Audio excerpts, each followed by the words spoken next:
अच्छा भाई, ये डीबी बॉक्स से ही पूरा का पूरा जो है ना ये सिस्टम है, ठीक है। इसमें ब्रेकर लगे हुए हैं, ये एक का भी है और दो का भी है, ठीक है। अब मैं आपको एक चीज़ दिखा देता हूँ कि बेसिकली टेम्परेचर जो है किस तरीके से मेंटेन करते हैं। सबसे पहले आपको ये चीज़ें पता होनी चाहिए, एक सेकंड, ये कि रिक्वायर्ड टेम्परेचर कितना है इसमें सेट किया हुआ होता है हमने। फिर इसके अलावा ये कि ये तमाम चीज़ें हैं कि कौन से नंबर पे किस तरीके से सेटिंग होती है। अब अगर मिसाल के तौर पे इसमें 27.7 टेम्परेचर चल रहा है, ठीक है। पहले सेंसर का टेम्परेचर 27.5 है, सेकंड का टेम्परेचर 28 है, थर्ड का टेम्परेचर 28.2 है, ठीक। वालेकुम दोस्तों, उम्मीद करते हैं आप सब खैरियत से होंगे। भाई इस वक्त जो है ना मैं अगेन जो है ना अभी डे 21 की वीडियो बना रहा हूँ, ठीक है। और आज की वीडियो में मैं आपको कुछ चीज़ें बताऊंगा, ठीक है। जैसे मैं ये बताऊंगा कि भाई कंट्रोल पैनल रन कैसे होता है, जैसे मैंने प्रीवियस वीडियो में बताया था, लेकिन मैं आज कोशिश ये करूँगा कि थोड़ा सा आपको एक हिंट दे दूँ, ठीक है। इसके अलावा ये कि अभी जो है ना शेड के तमाम आप देखें पैड बंद हुए हैं। मैं उसकी वजह ये कि अभी दिन के टाइम सुबह जो है वो हम फजर के बाद जो है वो बंद रखते हैं, ठीक है।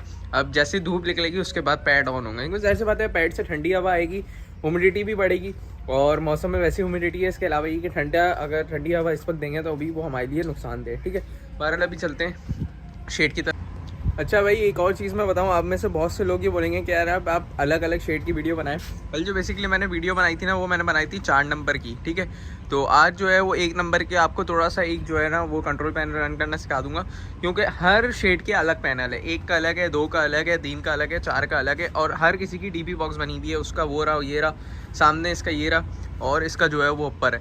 तो मतलब इस तरीके से हिसाब किताब है। सबका शेड का अलग अलग डीबी बॉक्स होता है, यानी कि सबके अलग अलग कंट्रोल पैनल रूम होता है, ठीक है। इसके अलावा ये कि आपको जो है मैं थोड़ा सा एक ही शेड की कोशिश ये करूँगा कि आपको थोड़ा सा दिखाऊं कि भाई किस तरीके से कंट्रोल पैनल रन होता है, ठीक है। जो सवाल था कि टेम्परेचर कैसे कंट्रोल करते हैं, तो ओपन शेड में तो आपको पता है कि हम पर्दे शर्दे लगाते हैं, इस तरीके से कंट्रोल कर देते हैं। लेकिन कंट्रोल शेड में क्या करते हैं कि पैड को बंद करने के लिए जो शॉपर होती है वो भी लेकिन ऑटोमेटिक होती है।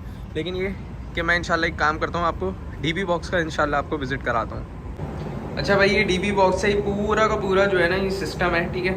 इसमें ब्रेकर लगे हुए हैं, ये 1 का भी है और 2 का भी है, ठीक है। अब मैं आपको एक चीज़ दिखा देता हूँ कि बेसिकली टेम्परेचर जो है किस तरीके से मेंटेन करते हैं। सबसे पहले आपको ये चीज़ें पता होनी चाहिए, एक सेकंड, ये कि रिक्वायर्ड टेम्परेचर कितना है इसमें सेट किया हुआ होता है हमने। फिर इसके अलावा ये कि ये तमाम चीज़ें हैं कि कौन से नंबर पे किस तरीके से सेटिंग होती है। अब अगर मिसाल के तौर पे इसमें 27.7 टेम्परेचर चल रहा है, ठीक है। पहले सेंसर का टेम्परेचर 27.5 है, सेकंड का टेम्परेचर 28 है, थर्ड का टेम्परेचर 28.2 है, ठीक है। ये हो गया, ठीक है। बहरहाल अब क्या करना है हमने, सबसे पहले जब अगर कोई भी सेटिंग करनी होती है तो उसको 0 को प्रेस करना है। अब मिसाल के तौर पे मैं आपको एक चीज़ दिखाता हूँ कि ये आपके सामने नज़र आ रहा है 28 पे कूल ऑन, यानी कि पैड ऑन कितने मिनट या कितने सेकंड होते हैं, ठीक है। 28 पे तो इसको मैं करूँगा 28, तो ये हमारे पास आ जाएगा कि पैड अभी ऑफ है, ठीक है। इसके अलावा ये दोबारा से मैं आपको एक और चीज़ दिखाता हूँ कि अब मिसाल के तौर पे साइकिल टाइमर आ गई, ठीक है हमारे पास। तो साइकिल टाइमर अगेन वही चीज़ करेंगे, तो साइकिल टाइमर हमारा ये चल रही है, देखें ये ऐसा हिसाब किताब चल रहा है, ठीक है। साइकिल टाइमर ये बेसिकली फ़ैन की है। इसके अलावा ये कि अब आप में से बहुत से लोग ये बोलेंगे कि रिक्वायर्ड टेम्परेचर कितना है, तो रिक्वायर्ड टेम्परेचर भी मैं आपको दिखा देता हूँ। ये देखें 27.2 रिक्वायर्ड टेम्परेचर हमारे पास है। अब आप में से बहुत से लोग ये पूछेंगे कि भाई ये आपको कैसे पता चला कि रिक्वायर्ड टेम्परेचर ये है। तो बेसिकली जब चूज़ा हमारे पास आता है ना, तो हम इसके अंदर रिक्वायर्ड टेम्परेचर क्या करते हैं, सेट कर देते हैं। यानी कि मिसाल के तौर पर 33 सेट किया, तो उसके साथ हम ये भी सेट कर देंगे कि कितना हमने पर डे गिराना है, 0.2 गिराना है, 0.3, तो उस हिसाब से हमारे पास कोई कंट्रोलर है ना वो रिक्वायर्ड टेम्परेचर शो करेगा। अब इसमें ऐसा नहीं है कि ये 27.2 हमारे पास जो रिक्वायर्ड टेम्परेचर आया है तो हम 27.2 ही रखें। ये डिपेंड करता है चूज़े के हिसाब से, माहौल के हिसाब से कि कैसा है। अब अगर चूज़ा इस माहौल में खुश है तो इसमें रखेंगे, अगर चूज़ा 29 में खुश है तो चूज़ा 29 में रखेंगे, ठीक है। बहरहाल ये चीज़ें होती हैं कि किस तरीके से पता चलता है कि क्या चीज़ अभी खुली हुई है, क्या चीज़ बंद है। A to Z हर चीज़ का यहाँ पे जो है ना वो हिसाब किताब लिखा हुआ है, ये क्या हिसाब किताब होता है। बहरहाल कंट्रोल पैनल रन होने का तो ये तो छोटी मोटी चीज़ें थी, बेसिक हो गई। बाकी इसके अलावा ये हम लोग ने जो है अभी इस वक्त मैनुअल रन किए हैं फैंस। तो ये कि मैंने बोला आप लोगों को ये भी बता दूं कि अगर ये कूलिंग पैड का है, अगर मैं इसको ऑन ऑटो करूंगा या मैनुअल पे करूंगा, हम इसको चलाते हैं मैनुअल पे इसलिए चलाते हैं कि हमने अपने हिसाब से सेटिंग की हुई है, तो उस हिसाब से चला रहे होते हैं। इसी तरीके से पंखे भी मैनुअल पे चल रहे हैं। बेसिकली कंट्रोल पैनल अगर आपको रन करना सीखना है ना, तो आपने सीखना है मैनुअल पे। ऑटो पे तो देखें कोई भी चला लेगा, लेकिन आपको मैनुअल चलाना आना चाहिए। जब आपको मैनुअल चलाना आएगा ना तो आप ऑटोमेटिक जो है वो ऑटो भी चला सकते हो। ऑटो पे इतना चलाना कोई मुश्किल नहीं है। असल चीज़ गेम ही मैनुअल है कि आप मैंने मैनुअल पे किस तरीके से रन करना है, क्योंकि जाहिर सी बात है मैनुअल पे आपने अपने हिसाब से टाइमर लगाना है कि भाई इतने सेकंड ऑन हो, इतने मिनट ऑफ हो। अब मिसाल के तौर पे हम लोग इस तरीके से कर देंगे भाई 12 सेकंड 13 सेकंड ऑन हो और 15 मिनट तक ऑफ रखते हैं। अब ऑटो होगा ना तो ऑटो पे तो आपको पता है कि आराम से हर चीज़ हो जाएगी, लेकिन मैनुअल में खेलने में मज़ा आता है। मैनुअल में खेलने में इसलिए मज़ा आता है कि आप अपने हिसाब से कैलकुलेशन कर रहे होते हो, फिर टेम्परेचर मेंटेन करने में मज़ा आता है, फिर समझ में आती है कि नहीं भाई वाकई में आपके पास कुछ ना कुछ हुनर है, ठीक है। बाकी इस तरीके से यहाँ पे भी 2 नंबर का भी यही हिसाब किताब है। तो ये के बहरहाल अभी अंदर चलते हैं शेड की तरफ, उसके बाद इंशाल्लाह आपको दिखाते हैं कंटिन्यू करके। अच्छा भाई, कल तक कूलिंग वो आपने देखा था कलिंग पैड वहाँ पे था, आज हमने यहाँ पे कर दिया। इसका लाने का रीज़न ये था कि यहाँ पे अब हमारा चूज़ा बड़ा हो गया और माशाल्लाह से आप देखें चूज़ा ऑलमोस्ट यहाँ पे गेट तक आ गया है। तो ये कि इसलिए हमने वहाँ तक रख दिया। अब जो बर्ड हमारे पास वीक हो रहा था उसको हमने यहाँ पे अलग कर दिया, अब ये कलिंग पैन में जाएगा। अच्छा, एक और चीज़ मैं आप लोग को शेयर कर रहा था, वो ये था कि आप में से बहुत से लोग एक सवाल ये भी करेंगे कि यार अभी देखें 6 पंखे चल रहे हैं, 6 पंखे पे 27.2 है। अब जब गर्मी बढ़ेगी हमारे पे 30-31 तक टेम्परेचर चले जाता है। अब आप लोग ये पूछोगे जब बड़ी मुर्गी हो जाएगी तो उसमें किस तरीके से आप लोग कंट्रोल करोगे, तो उसका मैं आप लोग को एक बहुत टेक्निकल चीज़ आपको बताता हूँ कि हम क्या करेंगे। ये जो पिलर्स है ना, ये जो आई नहीं है नीचे, इसमें हम आपको पर्दे लगा के दिखाएंगे। पर्दे क्यों?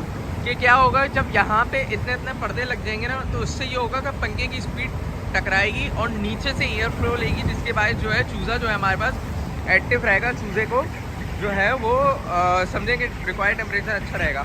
अभी हमने क्या किया है, फीडिंग लाइन तमाम की तमाम ऊपर की हुई है। एक नंबर ये हुई हुई है, दूसरी वो हुई हुई है, तीसरी ये हुई हुई है, ठीक है। तो कल जो मैंने जैसे आपको वीडियो दिखाई थी उसके अंदर 4 लाइनें थी, आज मैं आपको दिखा रहा हूँ उसके अंदर 3 लाइनें, अलग अलग सिस्टम लगा हुआ है। तो इसीलिए मैंने बोला आप लोग को थोड़ा थोड़ा विजिट करके दिखाऊँगा। अभी हो सकता है कि अगर मौसम गर्म हो गया तो हमें ये कट लगाना पड़े, अगर मौसम नहीं बेहतर रहता है, ऐसे ही रहता है, तो फिर हम कट नहीं लगाएंगे, ठीक है।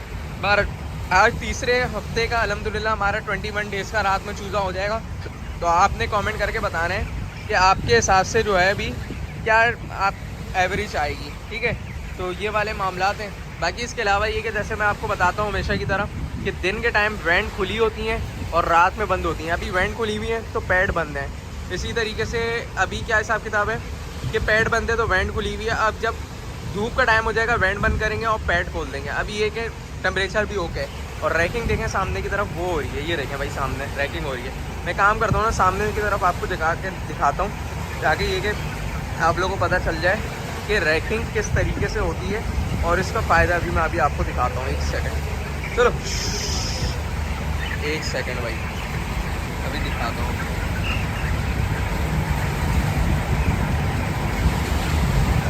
ये देखिए तमाम की तमाम बुरादे पे रैकिंग हुई हुई है और ये ऐसी हुई हुई है जैसे वो एग्रीकल्चर लैंड तैयार नहीं करते किसी भी सीड के लिए, किसी भी चीज़ के लिए, उस तरीके से हुई हुई है। अभी ये देखें ये इस तरीके से रैकिंग करते हुए जा रहे हैं। नीचे का बुरादा ऊपर और ऊपर वाला बुरादा नीचे, ये देखें दोनों तरफ बनते जा रहे हैं। ये देखें अब इसका रीज़न पता है क्या है, ये जो फर्श है ना ये अभी जैसे आपको नमी नज़र आ रही है, या आहिस्ता आहिस्ता खुद ब खुद जो है ना वो हवा के थ्रू जो है वो सूखता रहेगा। ये पूरा होता रहेगा इस तरीके से, ये हर चीज़ होते रहेगी यहाँ तक ये कि फीडिंग लाइन के नीचे से भी ये लोग करेंगे, ठीक है। पूरे शेड का बुरादा ऊपर नीचे करेंगे, उससे अमोनिया निकल जाएगी।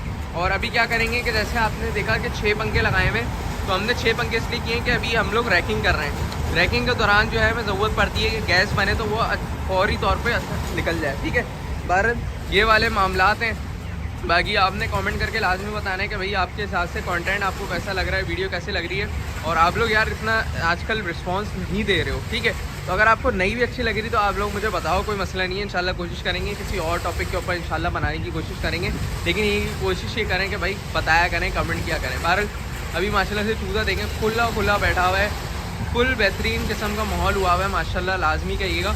और वेंट भी खुली हुई है, फुल बेहतरीन हुआ हुआ है। चलें फिर एक काम करते हैं, आगे पैड की तरफ जाते हैं, उसके बाद इंशाल्लाह आपको कुछ चीज़ें बतानी थी, आपको इंशाल्लाह शेयर करते हैं। अच्छा भाई एक और चीज़ जैसे मैंने आपको बतानी थी वो ये देखें कि यहाँ पे अभी मुर्गी नहीं है, उसके बावजूद भी बुरादा देखें नमी हो रही है। क्यों? क्योंकि मैं आपको यही चीज़ शेयर कर रहा था कि पैड के पास जो है ना वो क्या होता है, हमारे पास नमी बन जाती है, क्योंकि नमी वाली हवा आ रही है, पानी पेट में चल रहा है, पानी से जो है वो नमी वाली हवा आती है, जिसके बाद जो है वो नमी बढ़ जाती है। अब होता ये है कि बुरादे को यहाँ पे भी रैकिंग करते हैं, ताकि ये कि जब कल को हमें बढ़ाना हो ना चूजे को, तो हम जो है वो आसानी से बढ़ा सकें। बढ़ाने का तरीका ये होता है कि पहले फ़ैन वाले की तरफ खोलते हैं, उसके बाद पैड की तरफ खोलते हैं। तकरीबन 28 से 32 दिन पे ये जो है ना हमारा पूरा शीट खुल जाता है, ठीक है।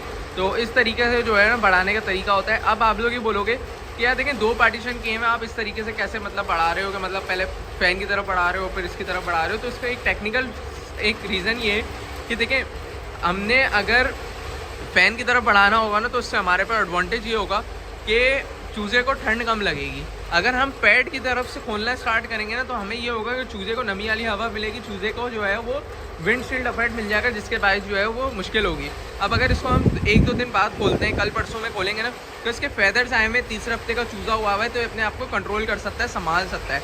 अब अगर यही चीज़ अगर हम पहले दूसरे हफ्ते पे खोलते हैं ना इसको, तो हमारा चूज़ा पूरा का चूज़ा जो है ना एक जगह जमा हुआ होता है, ठंड होता है, बुखार हो जाता है, फिर इसमें अंदर डिफरेंट किस्म के इशू आते हैं, टाइफाइड वगैरह के इशू आते हैं। तो मैंने बोला आप लोग को ये शेयर कर दूं भाई कि जिन लोगों ने भी अच्छी फार्मिंग की हुई है वो लोग लाजमी ये काम किया करें कि भाई इस तरीके से खोला करें और इस तरीके से बुरादे को ऊपर नीचे किया करें, ताकि ये कि आपकी कॉस्टिंग भी बचे।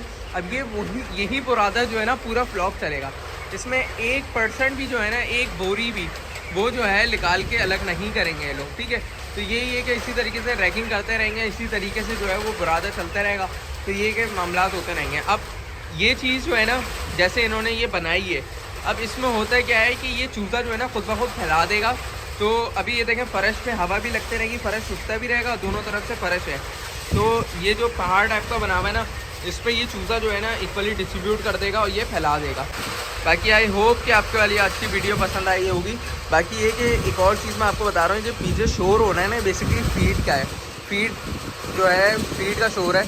अब आप लोग ने मुझे बताना है कि फीड का शोर किस तरीके से, यानी कि ये पाइप के अंदर फीड आ रही है या होपर के अंदर फीड भर रही है। तो आपने लाजमी मुझे बताना है कमेंट करके, जिसका जवाब जितना अच्छा होगा ना, कोशिश ये करेंगे तो उसको कुछ ना कुछ, जब कराची आएंगे ना तो उसको एक काम करेंगे, जब हम कोर्स लॉन्च करेंगे ना तो उसको कुछ ना कुछ दें, ठीक है।